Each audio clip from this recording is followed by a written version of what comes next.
Soyez les bienvenus. Le football algérien a dû surmonter de nombreux obstacles dès son apparition et tout au long de son histoire de plus d'un siècle. La France est naturellement l'opposant premier à la naissance et au développement du football algérien. Au niveau mondial, en 1982, lors de la première participation du pays à la Coupe du Monde, deux équipes européennes, l'Allemagne et l'Autriche, se sont entendues pour éliminer l'Algérie. Après ce match de la honte, un autre a eu lieu en juin 2026 dans lequel l'arbitrage corrompu a donné la victoire à l'Argentine, et à son capitaine, une créature brutale, soutien du fascisme dans son pays, de l'impérialisme américain et du génocide du peuple palestinien. En plus de ces embûches, un autre type de dénigrement déguisé se fait jour de la Révolution de libération nationale et jusqu'au Mondial 2026. En effet, les commentateurs français ne peuvent s'empêcher d'insister sur le lieu de naissance et de formation, en l'occurrence la France, pour certains joueurs algériens, voulant marquer encore et toujours une soi-disant dépendance du football algérien vis-à-vis de celui de France. On veut imposer aux Algériens qu'ils soient reconnaissants et subordonnés. Pendant le Mondial de 2014, au cours des rencontres de l'équipe algérienne, notamment celles opposant à la Belgique, la Corée du Sud ou bien la Russie, les commentateurs, dans les grands médias, tels que TF1, BFM TV, sur un ton malicieux, ont avancé, candidement, que la France était représentée par deux équipes dans cette Coupe du Monde. Inconsciemment, ils ont fait disparaître l'Algérie, qui est, devenue la France. Ensuite, ils se questionnèrent à propos des motivations de ces joueurs, auxquels on dénie l'appartenance algérienne. Pourquoi ont-ils rejoint l'équipe algérienne? La réponse est cinglante, parce qu'ils n'ont pas été retenus par le sélectionneur français. L'Algérie devient un second choix, une option par défaut. Certes, il y a un peu de France dans la sélection algérienne, mais il y a également beaucoup d'Algérie dans l'équipe de France. Mais cela, ces commentateurs le contestent, car ces excellents joueurs sont français, affirme-t-il haut et fort, et la France condescendante ne peut devoir quelque chose à l'Algérie. En règle générale, seuls ceux qui rehaussent le prestige du pays sont reconnus comme ses enfants. Les autres, qualifiés de racailles, demeurent algériens. Cette construction néocoloniale est complétée par le syndrome de la rencontre de football Algérie-France, le 6 octobre 2001, illustrant pour ces gens l'ingratitude et le refus des Algériens de s'intégrer, alors qu'ils sont nés et grandis en France. Ainsi, la méconnaissance, la confusion, le dénigrement peuvent se manifester à tout instant.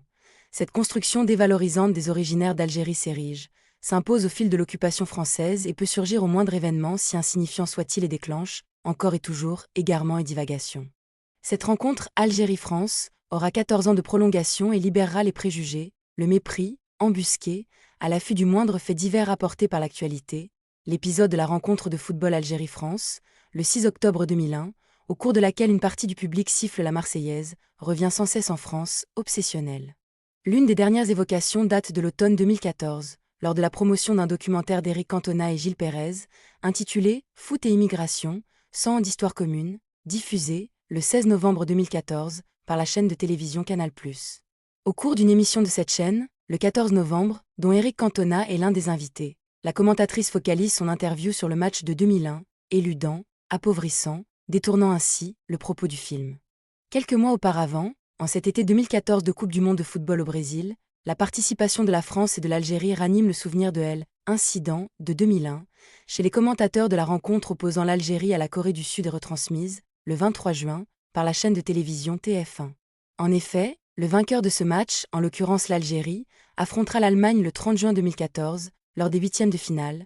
L'équipe victorieuse de cette dernière rencontre défiera celle du match France-Nigeria en quart de finale.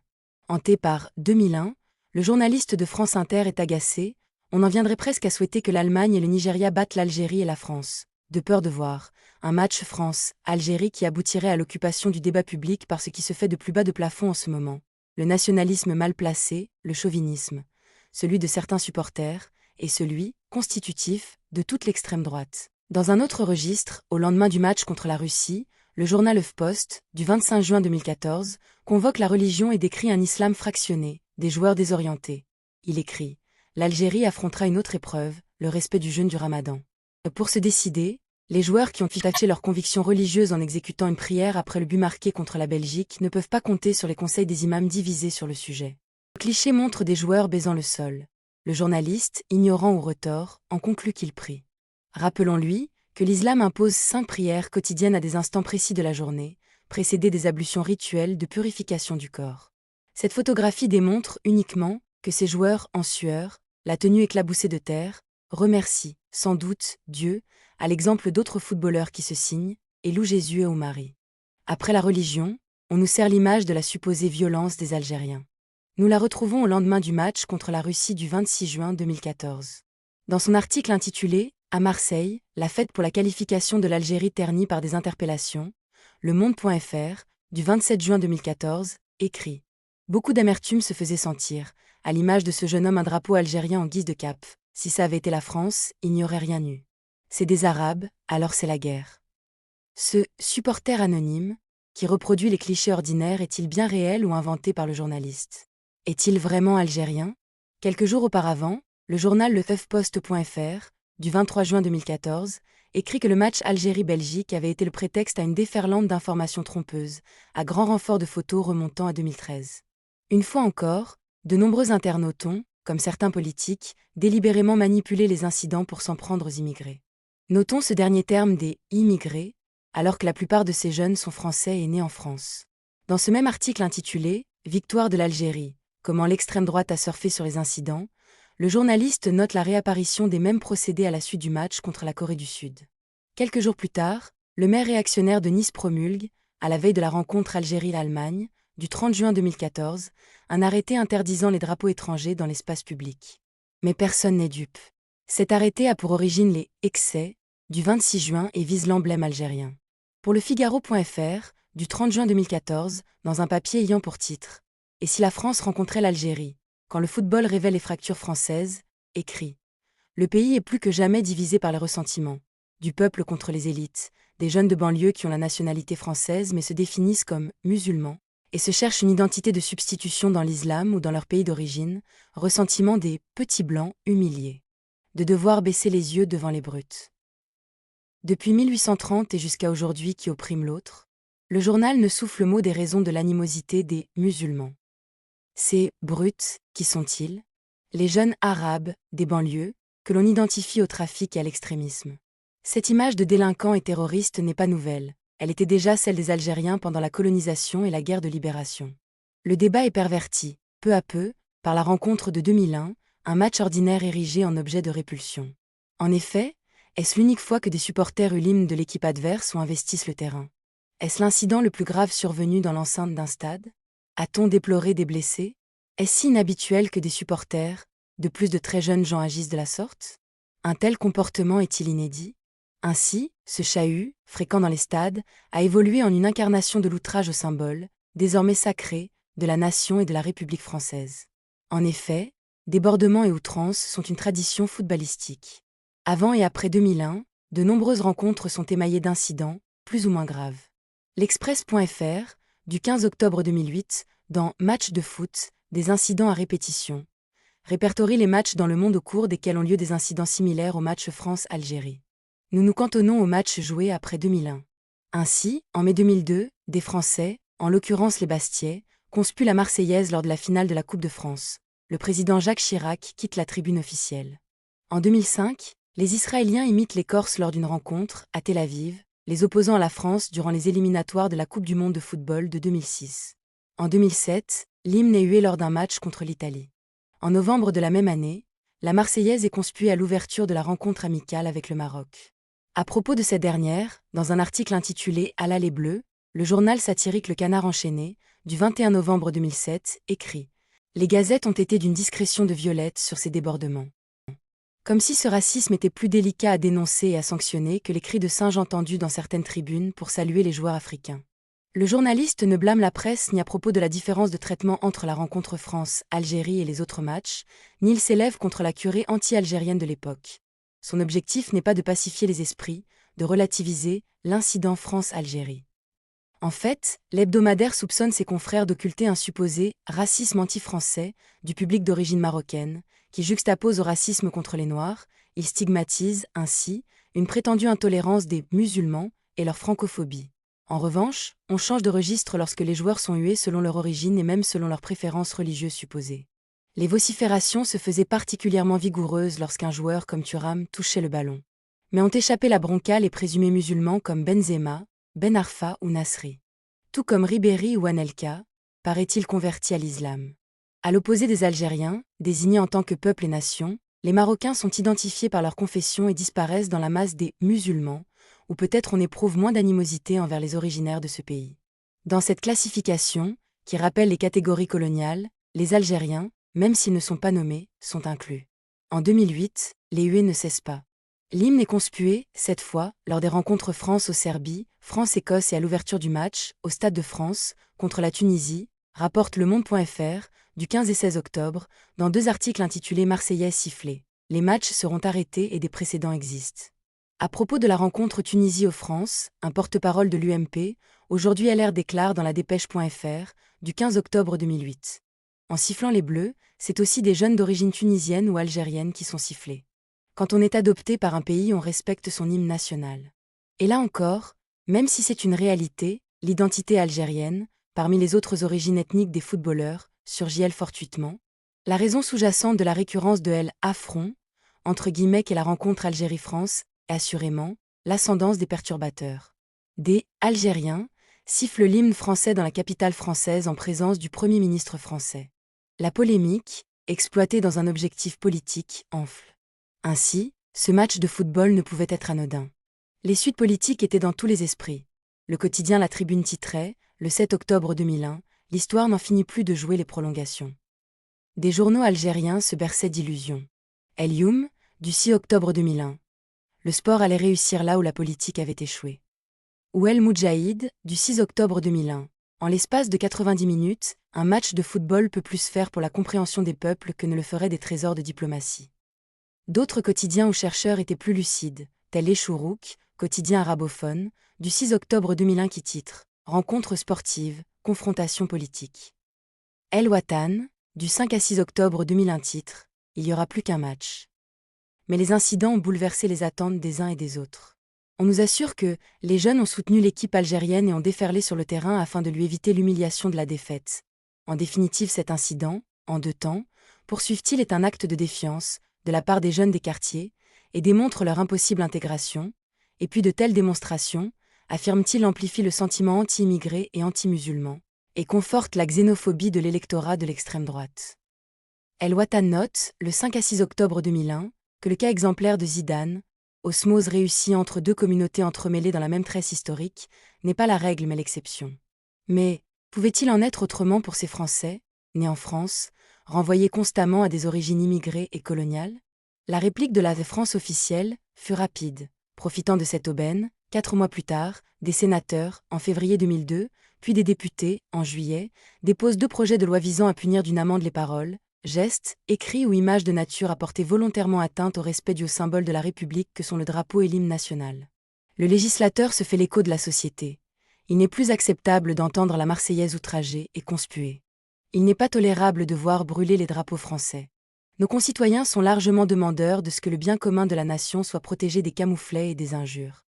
En 2003, le Parlement approuve l'amendement à la loi pour la sécurité intérieure du ministre de l'Intérieur Sarkozy, proposé par un député de centre-droit.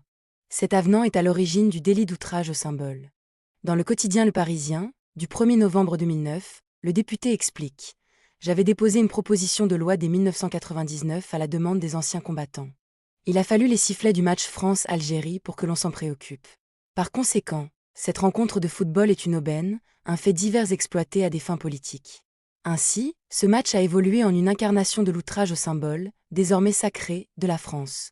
Ce processus se déroula en 3 étapes, le registre symbolique en 1999, celui de la dénonciation d'actes jugés blâmables en 2002, puis la répression de ces conduites à compter de 2003.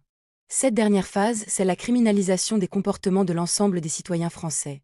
Le fait, au cours d'une manifestation organisée ou réglementée par les autorités publiques, d'outrager publiquement l'hymne national ou le drapeau tricolore est puni de 7 500 € d'amende. Lorsqu'il est commis en réunion, cet outrage est puni de 6 mois d'emprisonnement et de 7 500 € d'amende. Le Conseil constitutionnel étend les sanctions aux manifestations publiques à caractère sportif, récréatif ou culturel, excluant les œuvres de l'esprit. Suite à cette loi, des personnalités ont dénoncé une violation du principe de liberté d'expression. L'historien, Olivier Lecourt-Grandmaison, exige l'abrogation du délit d'outrage et revendique haut et fort le droit de siffler la Marseillaise et le drapeau tricolore lorsque ceux qui les utilisent violant les principes de liberté, d'égalité et de fraternité que ces emblèmes sont supposés incarner. Il poursuit, hier, il était juste d'agir ainsi lorsque ce chant et cet étendard devinrent ceux de la tyrannie et de l'exploitation coloniale, des disparitions forcées, des crimes de guerre et des crimes contre l'humanité, à Sétif et Guelma en mai 1945, à Effon en 1946, à Madagascar en 1947, en Algérie de nouveau à partir du 1er novembre 1954. La presse algérienne, tout en exprimant une relative sympathie envers cette jeunesse, n'est complaisante ni à l'égard du pouvoir français ni à l'égard des autorités algériennes, mettant en parallèle ce mal de vivre de la jeunesse des deux rives. Cette image fantasmée, devenue ordinaire, engendre ce besoin, impérieux, de légiférer. Dans cet incident de 2001, l'Algérie est ainsi associée, malgré elle, à un événement interne à la société française. Cet événement participe au dénigrement de ce pays. Ce persiflage est un leitmotiv. Dans cette histoire spécifique, unique, exceptionnelle du football algérien, il y a deux phases, celle de la naissance des premiers clubs, voilà plus d'un siècle, en résistance à l'occupant et la création de l'équipe nationale en pleine révolution de libération nationale, un point de non-retour consacrant la séparation, la rupture avec l'oppresseur. Cette équipe de football et son joueur phare Rachid Mekloufi vécurent des péripéties. Une aventure invraisemblable et unique au monde à 2 mois de la Coupe du Monde en Suède, au terme d'une journée de championnat de D1, le 13 avril 1958, plusieurs joueurs professionnels algériens évoluant dans de grands clubs français disparaissent subitement. C'est le cas de Rachid Mekloufi ou de Hamid Kermali. Cette évasion collective et concertée leur permet de rejoindre la base du FLN à Tunis, après un crochet par la Suisse ou l'Italie. Si les joueurs Chabri et Maouche sont dans un premier temps arrêtés, ils réussissent par la suite à rejoindre leurs camarades. Planifiée depuis plusieurs mois, l'opération poursuit un triple but, affaiblir la France, toucher l'opinion publique à travers les médias, acter l'indépendance nationale. Cette démonstration connaît un retentissement spectaculaire. Les dirigeants du GPRA, Ferhat Abbas en tête, accueillent les footballeurs pour former une équipe nationale d'un pays en quête d'indépendance. L'idée germe d'abord dans l'esprit de Mohamed Boumzrag, un des responsables de la Fédération de France du FLN et ancien footballeur. L'épopée débute le 9 mai 1958. Arborant les emblèmes nationaux sur leur maillot blanc et vert, l'équipe participe au tournoi Jamila Bouhired. Premier hymne national, face au drapeau algérien. Première victoire aussi, 6-1, face à l'hôte tunisien. Une nouvelle victoire face à la Libye confirme ses bons débuts sportifs. Les joueurs eux-mêmes, en s'échappant de France, relaient ces sentiments nationalistes qui animent le peuple algérien. Pendant ce temps, en France, les mois de mai-juin 1958 sont très instables. La crise du 13 mai 1958 aboutit au retour au pouvoir de De Gaulle qui va mener une répression aveugle, sanguinaire, impitoyable, cruelle contre le peuple algérien en Algérie et en France, dépassant les crimes nazis, notamment les essais nucléaires perpétrés au mépris de la vie humaine en Algérie. La FIFA, ne reconnaissant pas l'équipe algérienne, déclare que les clubs qui acceptent de jouer avec les Algériens seront lourdement sanctionnés. La FIFA signe son premier acte hostile à l'égard de l'Algérie. Cette inimitié limite les possibilités pour cette équipe qui affronte alors la Jordanie puis l'Irak. Après une tournée en 1959 en Bulgarie, Roumanie, Pologne et URSS, l'équipe militante du FLN se rend au Vietnam, accueillie officiellement par le président Ho Chi Minh et le général Giap, le vainqueur des Français à Dien Bien Phu en 1954. Anticolonialisme, anti-impérialisme, panarabisme sont les valeurs auxquelles adhèrent ces joueurs dévoués à la cause d'un peuple algérien libre. Ces footballeurs effectuent une dernière tournée majeure en 1961, en Yougoslavie, où les Algériens, merveilleux techniciens, éclipsent au Maracana de Belgrade les talentueux Brésiliens de Botafogo. Ainsi cette équipe fut célébrée par les Arabes et les pays socialistes. Entre 1958 et 1962, cette équipe dispute 83 matchs, 57 victoires, 14 nuls et 12 défaites, inscrivant 349 buts contre 119 encaissés. Par la suite, Rachid Mekloufi connaît des succès en tant qu'entraîneur des Fennecs. Notamment cette victoire 2-1 en finale des Jeux méditerranéens en 1975, dans un stade du 5 juillet plein à craquer, soit 100 000 spectateurs, avec une ossature qui préfigure la génération 1982. Par conséquent, le football pour les Algériens est pas seulement de la tactique ou des buts mais avant tout ils vous parleront de fierté, de dignité, d'histoire, de fronde, d'insoumission d'un peuple que l'on voulait faire disparaître. Cri de ralliement qui unit tous les Algériens. One, two, three. Viva l'Algérie et selon les versions est né à Oran dans les années 70. Selon une autre, ce slogan ne servait pas à compter des buts, mais à réclamer la liberté. Lors des manifestations pour l'indépendance, les Algériens auraient scandé en anglais à la face du monde et des caméras internationales. We want to be free. Nous voulons être libres. Avec la ferveur, ce cri de liberté se serait transformé phonétiquement en one, two, three. Mythe ou réalité? Peu importe. Cette anecdote résume à elle seule l'essence du football algérien, un écho éternel d'une lutte pour la dignité. En effet, dès la naissance des clubs, avant d'être un jeu, le football algérien a été une épopée de résistance. Cette résistance investit les terrains vagues des villes. À la fin du XIXe siècle et début du XXe siècle, le sport était dominé par les clubs de l'occupant français. En 1897 naquit, dans le milieu européen, le club athlétique Liberté d'Oran, Callao, dans une région fortement colonisée. Par la suite, des clubs à base communautaire virent le jour un peu partout dans le pays. Se regroupaient ainsi les Français d'origine, les Italiens dans le Constantinois, les Espagnols en Oranie. Il eut aussi des équipes maltaises, des équipes juives et sionistes. Le FC musulman de Mascara est né en mars 1913. Le mouvement s'accélère après la Première Guerre mondiale. Environ 18% du total de clubs en 1923 et 1924 sont algériens. Mais la jeunesse algérienne avait besoin de ses propres emblèmes. C'est dans ce contexte de ségrégation qu'est né le Mouloudia Club d'Alger, MCA, le 7 août 1921. Le MCA est devenu bien plus qu'un club, c'était le porte-voix du peuple indigène. Chaque victoire contre un club de colons était célébrée comme une victoire politique dans la Casbah. L'Union sportive musulmane d'Oran, USMO, née le 1er mai 1926 de la fusion de plusieurs sociétés, devait affronter des clubs coloniaux dans une région où les Européens étaient nombreux et même majoritaires dans l'arrondissement d'Oran. Le club sportif constantinois, CSC, est un club omnisport fondé en 1898, toutefois sa section football est créée en 1926. Chez les Européens, se distinguait le SC Bel Abbès, cette fois champion d'Afrique du Nord et grand rival de l'Union sportive musulmane d'Oran, l'USMO. Le football est un véhicule puissant d'affirmation identitaire. Rapidement, les confrontations entre équipes coloniales et algériennes furent marquées par des affrontements parfois très durs tant sur les terrains que dans les tribunes. L'occupant se retrouve pris dans ses propres contradictions. Un général français écrit ce même sport, et en tout premier lieu le football, pouvait prendre un tour nettement politique et remettre en cause la présence française. Le conseil d'administration de la société Hillel Sport, au sein duquel figurent des anciens membres du Parti du peuple algérien qui pourraient, par la suite, ne pas devoir se cantonner uniquement dans la pratique des sports. Dès lors commença le contrôle policier des clubs algériens. La Fédération française de football n'exprima aucune protestation. Il y eut 3 phases, d'abord celle de la législation répressive, de 1928 à 1936, l'accommodement de 1936 à 1939, puis du renoncement en 1945. Au lendemain des violents affrontements survenus dans le championnat de la Ligue de Constantine, le gouverneur général de l'Algérie décida, le 20 janvier 1928, de faire interdire rigoureusement les rencontres entre sociétés sportives composées les unes d'Européens et les autres d'indigènes. L'objectif de cette fusion visait à faire disparaître les clubs algériens. Devant le peu d'empressement des clubs coloniaux et algériens, le gouvernement général décida en 1930 puis 1935 d'introduire un quota d'au moins 3 joueurs européens, puis de 5, dans l'équipe algérienne jouant effectivement le match. Les préfets devaient interdire toute rencontre aux équipes enfreignant la loi sur les quotas. Ainsi, le 12 mars 1931, le match entre le FC Bel Abbès et l'Étoile musulmane ne put avoir lieu. Il en alla de même le 29 mars 1936 pour l'USMO qui aurait dû rencontrer ce jour-là le Callao 17. Parmi les sociétés musulmanes à résister farouchement aux différentes circulaires se trouvait le Croissant Club Sigua et surtout l'USMO. L'Union était un grand club, comptant près de 900 sociétaires. L'occupant décida de faire une exception pour ce club et lui accorda une dérogation d'un an concernant les quotas de joueurs européens de octobre 1935 à octobre 1936. L'USMO voulut contourner la loi en recrutant des juifs citoyens français. L'Olympique Football Club d'Oran, majoritairement composé d'Israélites, venait de se dissoudre laissant nombre de joueurs disponibles. Une trentaine rejoignit l'Union. Mais la préfecture refusa que les Juifs, même citoyens français, remplacent les Européens. L'interprétation strictement ethnique renvoie les Juifs algériens à l'État indigène. À remarquer que les équipes juives n'étaient nullement tenues d'incorporer des joueurs européens dans leur effectif. Ainsi, certains dénoncèrent cette anomalie. Des sociétés peuvent constituer des équipes composées strictement de joueurs juifs, disputer des matchs, créer des incidents, sans que l'administration croie nécessaire d'intervenir.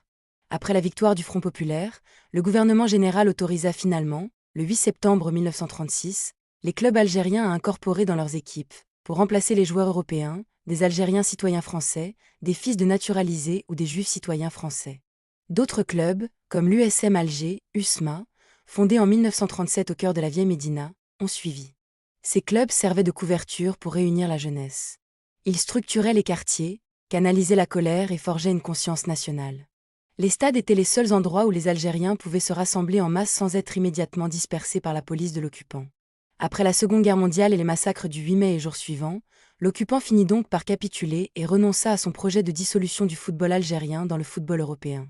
En décembre 1945, quelques mois seulement après la suppression définitive des quotas, le commissaire de police de Tlemcen rapportait au sous-préfet de la même ville que, consécutivement aux incidents ayant opposé l'équipe de l'USM Témouchan à celle européenne de Benissaf, la chanson que l'équipe d'Aïn Témouchan a chantée était Min Jibalina. De nos montagnes monte la voix des hommes libres nous exhortant à l'indépendance de notre nation. Revenons à la Coupe du Monde 2026 et abordant brièvement un fait unique et inédit qui se déroule dans une ville moyenne américaine nommée Lawrence, abritant l'université de Kansas City et dans laquelle l'équipe nationale s'est installée. Toute la ville, drapée aux couleurs algériennes, a montré une hospitalité, une bienveillance, remarquables. Dénués de préjugés à l'égard des Algériens, les habitants les ont accueillis dignement, chaleureusement. Ils ont découvert les Algériens et se sont immédiatement liés d'amitié. Quand ils sont traités avec considération, déférence, ces Algériens ont montré au monde leur véritable nature. Et la supposée violence des Algériens est tout simplement une réponse à celui qui veut les intimider. En effet, l'Algérien ne tend pas l'autre joue mais le poing. Un comportement acquis au cours d'une longue, très longue histoire de résistance face aux Européens. Encore une fois, les Algériens ont montré qu'ils sont un peuple pacifique, ne nourrissant aucune animosité, qui se lie facilement avec les autres peuples, ouverts sur le monde, et toujours disposés à partager avec eux les moments heureux mais aussi les moments douloureux. Nous saluons cette nouvelle amitié née entre les deux communautés, celle de Lawrence et celle d'Algérie.